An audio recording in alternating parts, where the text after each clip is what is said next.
కుక్కపిల్లేంటి కుక్కపిల్ల? ఆయన మా వారు. మీకు పెళ్ళై ఎంతకాలమైంది మేడం? 3 ఏళ్ళు. ఏం లేదు మేడం, పెళ్ళై 3 రోజులే అయినట్టు మెలికలు తిరుగుతుంటేను. ఈవిడతో ఎందుకు గాని రూమ్ కి అడగవే. ఇస్తా, ఇవ్వడానికేగా ఇక్కడుంది. మీ నాన్నకి ఎంతమంది పిల్లలు? అర్థమైంది సార్. I can understand. కరెక్టే సార్. ఈ ఎండల్లో ఇంటింటికి తిరగాలంటే చాలా కష్టం. అయినా గవర్నమెంట్ ఎంప్లాయీస్ అనుకుంటా కదా సార్ జనాభా లెక్కలకు పంపేది. ఇవాళ రేపు మిమ్మల్ని కూడా పంపుతున్నారా? ఓకే సార్, మీకు నేను ఏ విధంగా సహాయపడగలను? రాయ్, నువ్వు ఇలా రారా. ఎందుకు సార్? ముందు రారా. నాకు ఏ విధంగా సహాయపడగలని అడిగావు కదరా. రారా చెప్తా, రా. చెప్పండి సార్. అర్జెంటుగా ఈ కాలేజీని వదిలి వెళ్ళిపో. నిన్నేరా, వినపడిందా? టీసీ ఇస్తాను, ఈ కాలేజీ వదిలి వెళ్ళిపో. అంత తప్పేం చేశాను సార్? కూడా పాస్ అవ్వలేదు. మొత్తం తప్పావు కదా. సార్, ఒక్కడు కూడా పాస్ అవ్వలేదా? సారీ సార్, ఈ ఇయర్ తో పాటు లాస్ట్ ఇయర్ కూడా చదివి ఒకటేసారి రాసి పాస్ అవుతాను సార్. నిన్నెవడూ థర్డ్ ఇయర్ లోకి ప్రమోట్ చేయట్లేదులే. అదేంటి? అదంతేరా. నిన్ను ప్రమోట్ చేస్తే ఓస్ అన్ని సబ్జెక్టులు ఫెయిల్ అయినా ప్రమోట్ చేస్తారని తతిమా వేధవాలు అనుకుంటారు కదా. అందుకే వాళ్ళకి భయం ఉండడానికి నిన్ను మళ్ళీ అదే క్లాస్ లో కూర్చుని పెడుతున్నా.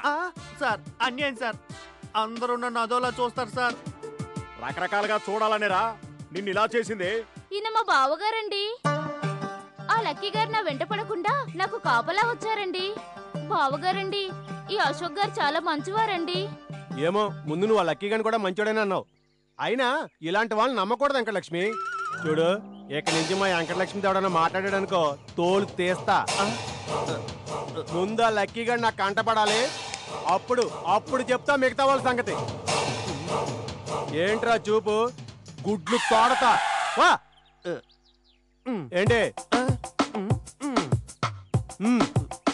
వెంటనే విషయం లక్కీ గడికి చెప్పాలి. అవును శ్రేణి, అడగడం మర్చిపోయాను. మిమ్మల్ని ఎవరో బస్ స్టాప్ లో ఏడిపిస్తున్నారంటూ ఒక్కడు చాలు అని చెప్పి సత్యబాబు మీ దగ్గరకు వచ్చాడు. ఏం జరిగింది? ఏం లేదులే, వాడిని అలా బక్రాగాని చేసాం అంతే. ఆ సత్యబాబు గారు ఏంటండి బంగారు లాంటి రూమ్ నమ్మేశారు? ఏంటి, రూమ్ అమ్మేశాడా? అయినా రూమ్ అమ్మడం ఏంటి? అదో పెద్ద కథలే. ఇక నా చేతిలో వాడు అయిపోయాడు.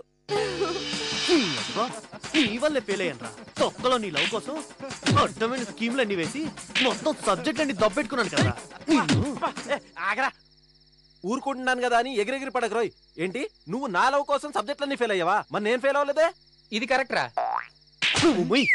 ముసలి గెటప్ వేసుకున్న టైంలో నేను చదువుకున్నట్టయితే కాలేజ్ ఫస్ట్ వచ్చేవాడిని. పోనీ ఎంత కష్టపడి కళ్యాణిని పెళ్లి చేసుకున్నావంటే అది లేదే. ఊరుకోవా బాబు, వాళ్ళ నాన్న పాస్ సినిమాలు చూసేవాళ్ళ ఉన్నాడు. ₹1 సంపాదించి చూపించాలంట, అప్పుడు ఇస్తాడంట వాడు కూతురు. అవునరా అశోక్, ఎవడో శాపం పెట్టినట్టు అన్ని సబ్జెక్టులు ఫెయిల్ అయిపోయావేంట్రా?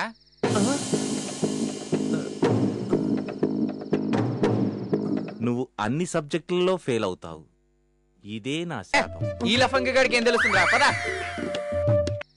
రే గజ, నేను ఎందుకు ఫెయిల్ అయిన ఇప్పుడు అర్థమైందిరా. అర్థమైందిగా, ఇకనైనా బుద్ధిగా చదువుకో. అది కాదే, మనం ఊరెళ్ళేటప్పుడు తిరుగుని కలిసామా? మాట మాట వచ్చిందా? అప్పుడు వాడు ఏమన్నాడు గుర్తుందా? కరెక్టేరా, అన్ని సబ్జెక్టులు ఫెయిల్ అయి మట్టి కొట్టుకుపోతావు అన్నాడు. మట్టి కొట్టుకుపోతావు అనలే, నువ్వు తొక్కలో యాడింగ్ లాపు. ఒరే రవి, అనవసరంగా నన్ను కొట్టినందుకు సారీ చెప్తున్నావు. పర్లేదురా, నువ్వు ముయ్యహ. మనం రేపే ఆ తిరుగుని భ్రష్టు పట్టించి ఇంతకింత అనుభవించేటట్టు చేయాలి. దానికి మీ కోఆపరేషన్ కావాలి. మీరు ఆ త్యాగరాజు గారిని భ్రష్టు పట్టించడానికి నాకు కోఆపరేట్ చేస్తే తిరుగుని లేపడానికి సూపర్ ఐడియా ఇస్తా. ముందు ఐడియా ఏంటో చెప్పు. నో చెప్పను, చేసి చూపిస్తా. ఎటు మన శాడిస్ట్ ఆంటీ ప్రాజెక్ట్ పూర్తయింది కదా, చెక్స్ ఇస్తానంది కదా. అదే బాబు, ఆ ధైర్యంతోనే ఇంటి దగ్గర మన ఫీజులు మనమే కట్టుకుంటామని బిల్డప్ ఇచ్చి వచ్చాం. ఇప్పుడు ఈ మేడం రూమ్ ఇవ్వకపోయినా, ఆ మేడం చెక్ ఇవ్వకపోయినా మన కొంప కోల్లేరే.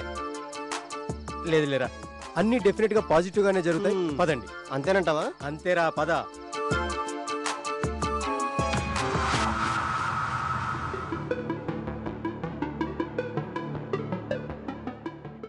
Jai